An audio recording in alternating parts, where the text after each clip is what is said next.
Evening friend, आज का topic है रिजेक्शन ऑफ प्लेंट। मेरे कुछ कलीग्स, स्टूडेंट्स और एस्पायरेंट्स जो जुडिशियल ऑफिसर्स के एस्पायरेंट्स हैं, उनका डिमांड था कि सर ये डिसमिसल ऑफ शूट और रिजेक्शन ऑफ प्लेंट में क्या फ़र्क है, और इस टॉपिक पर आप एक लेक्चर डिलीवर करें। उन लोगों के रिक्वेस्ट पर आज हम आप लोग को बताएंगे differences between the rejection of plaint and dismissal of shoot. तो सबसे पहले मैं बता दूं कि ये जो रिजेक्शन ऑफ प्लेंट जो है, ये डील करता है सीपीसी का ऑर्डर 7 रूल 11, और ये जो डिसमिसल ऑफ शूट है, ये डिसमिसल ऑफ शूट जो है, ये 2 टाइप्स ऑफ डिसमिसल है। ये जो फर्स्ट टाइप ऑफ जो डिसमिसल है, जो non appearance of the plaintiff के सिचुएशन में होता है, और जिसको ऑर्डर 9 रूल 2, 3 एंड 5 में डील किया गया है, dismissal of suit due to non appearance of the plaintiff के सिचुएशन में। तो ये जो डिसमिसल ऑफ द शूट है, ये पार्टीज के कोर्ट में अपीयरेंस के बाद ऑर्डर 9 का रूल 1, 2 और 5 में मेंशन किया गया है कि किस सिचुएशन में सूट डिसमिस होगा। लेकिन ये डिसमिसल ऑफ शूट जो है और रिजेक्शन ऑफ प्लेंट, ये दोनों में अंतर है। और जो सेकेंड सिचुएशन है डिसमिसल ऑफ शूट का, वो मेरिट पर होता है, और वो फुल एडजुडिकेशन के बाद जो शूट डिसमिस होता है या शूट डिक्री होता है, वो एडजुडिकेशन के बाद होता है। तो अब हम शुरू करेंगे कि रिजेक्शन ऑफ प्लेंट क्या है और रिजेक्शन ऑफ प्लेंट को सीपीसी कहां डील किया है। तो सबसे पहले बता दूं कि रिजेक्शन ऑफ प्लेंट को सीपीसी में ऑर्डर 7 रूल 11 में डील किया गया है, और जो उसमें क्लॉजेज है, क्लॉजेज A to F में डील किया गया है। अब मैं किन किन सिचुएशन में प्लेंट को कोर्ट के द्वारा रिजेक्ट किया जाएगा, इसको हम लोग देखेंगे।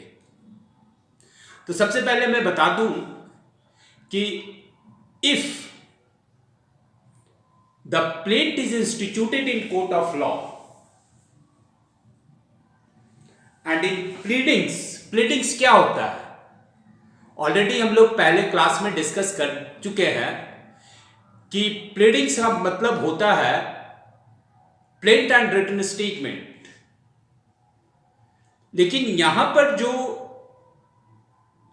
बात ऑर्डर 7 रूल 11 में जो कही गई है, वो रिजेक्शन ऑफ प्लेंट मीन्स जो प्लेंट जो होता है, जो प्लेंटिफ का जो प्लेडिंग्स होता है, उसको डिस्कस करता है।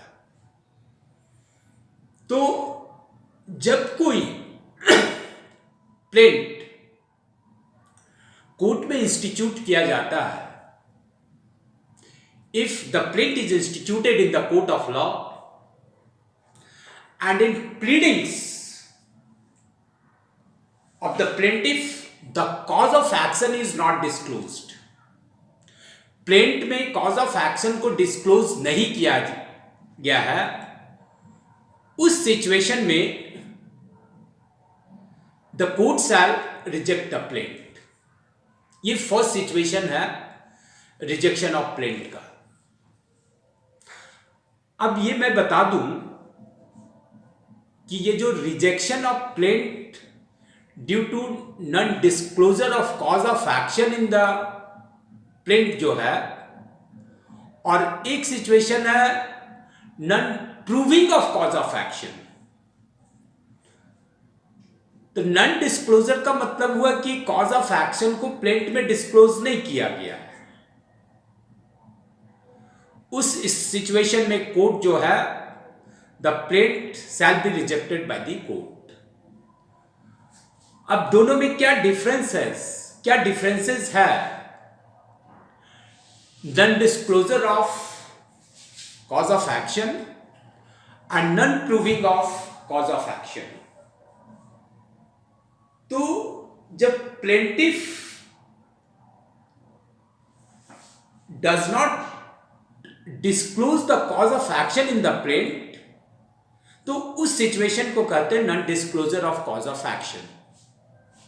और जहां पर कॉज ऑफ एक्शन मेंशन किया गया है, प्लेंटिफ जो है वो अपने प्लेंट में, अपने प्लीडिंग्स में कॉज ऑफ एक्शन को मेंशन किया है, but plaintiff does not prove the cause of action before the court.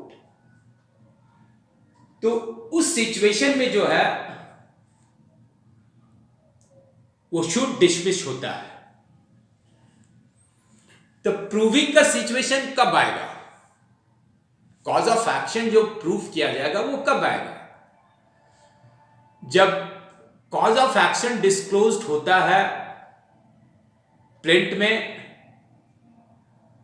और पूरा एडजुडिकेशन के बाद, सूट का एडजुडिकेशन डॉक्यूमेंट प्रेजेंट करने के बाद, विटनेसेस एग्जामिन होने के बाद, अगर कॉज ऑफ एक्शन प्लेंटिफ के द्वारा प्रूफ नहीं किया गया, तो उस सिचुएशन को non proving of cause of action कहते हैं। और उस स्थिति में जो है वो शूट को कोर्ट डिसमिस करेगा। The court shell dismiss in that situation.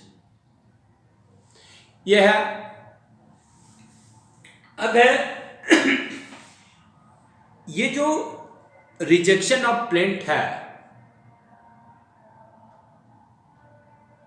ये due to non disclosure of cause of action in the plaint, ये मेरिट पर नहीं होता है। ये जो रिजेक्ट किया जाता है कोर्ट के द्वारा, ये एक टेक्निकल ग्राउंड पर रिजेक्ट किया जाता है। It is not rejected on merit. तो इस सिचुएशन में जो है,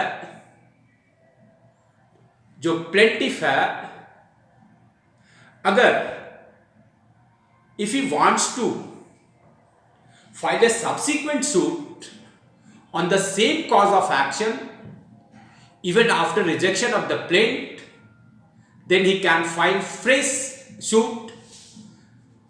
क्यों? Because since it is not decided on merit, तो इस सिचुएशन में प्लेंटिफ फ्रेश सूट फाइल कर सकता है। अब जो सेकेंड सिचुएशन है प्लेंट रिजेक्ट करने का, वो है इफ द प्लेंट जो रिजेक्ट होगा, plaint shall be rejected by the court in case of under valuation of the shoot. अगर कोर्ट को लगता है कि shoot is not properly valued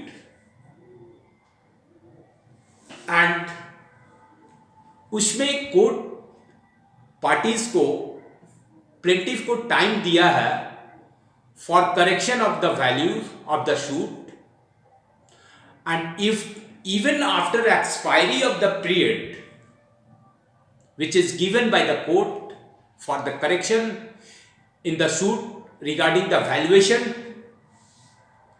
and the plaintiff does not correct the plaint within the prescribed time,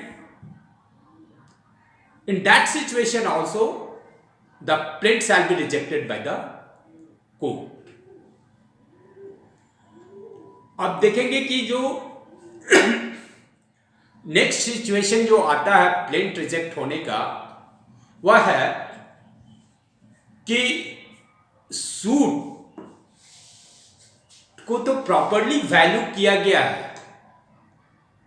if the suit is properly valued by the plaintiff, लेकिन जो stamp जो affix किया जाता है, the stamp is not affixed, properly valued है but stamp is not affixed. In that situation also the plaint shall be rejected by the court. अब जो next reason है for rejection of the suit, वो है कि अगर suit जो है barred by law of limitation है, if the shoot is barred by law of limitation, either in CPC or any other law for the time being in force, such as the law of res judicata and any other law which is barred for filing the suit, and in that situation also the court shall reject the plaint of the plaintiff. और next है जो period of limitation जो होता है, जो law of limitation में prescribed है for institution of the shoot, for filing of the shoot, अगर उस पीरियड के बाद if the shoot is instituted after expiry of limitation period, in that situation also the plaint shall be rejected by the court. And another situation is if the plaint is instituted, अगर plaint को institute किया गया है and without filing of duplicate copy, जैसा कि under section 26 and order 4 CPC में provisions दिया गया है कि जब भी प्लेंट इंस्टीट्यूट किए जाएंगे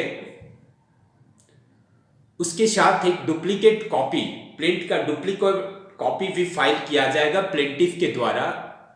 और अगर डुप्लीकेट कॉपी नहीं फाइल किया जाता है, उस स्थिति में भी the plaint shall be rejected by the court. और इस तरह से हम लोग देखें कि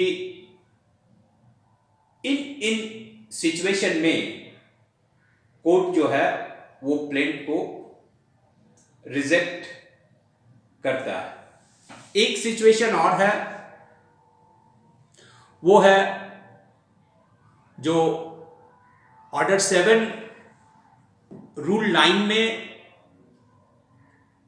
जो प्रोविजंस है उसका अगर प्लेंटिफ के द्वारा कंप्लायंस नहीं किया जाता, if the provisions of order 7 rule 9 is not complied with, उसमें क्या है कि जितने भी डिफेंडेंट्स होते हैं शूट में, अगर प्लेंट की कॉपी नहीं लगाई गई है और कोर्ट फी प्रोसेस नहीं दिया गया है, उस सिचुएशन में भी the plaint shall be rejected.